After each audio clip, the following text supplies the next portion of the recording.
Now, the ripples caused by the unrest in northern Africa and across the Middle East are now being felt far and wide. RT's Irina Galushko maps out the situation. Let's look at the implications of the ongoing unrest in the northern African region and what it means for the rest of the world. Geographically, Libya, Tunisia, Egypt and Algeria, and these are just some of the countries affected by the civil unrest.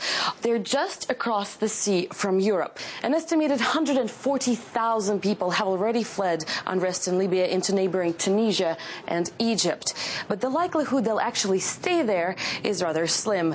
Italy has already received as many as 10,000 refugees who continue to pour into the country. France, Greece and Spain may just be next in line.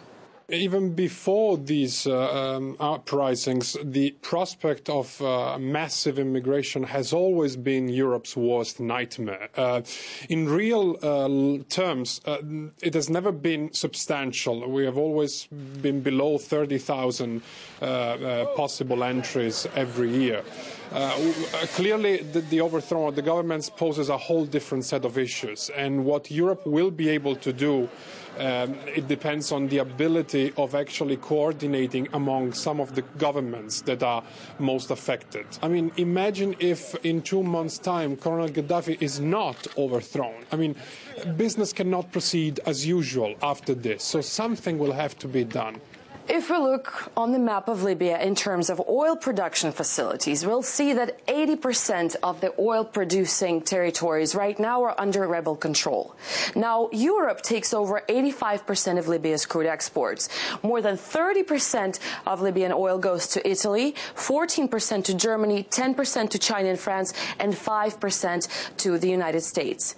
The unrest has already promoted a spike in oil prices, which climbed to over $100 a barrel, the highest point in 2 years. And this, some analysts say, is just the beginning. Oil prices have a knock-on effect to the cost of most items, because of course you need energy to make products and deliver them to shops. So if oil prices continue to stay high, that will have significant inflation pressures on Europe and the world.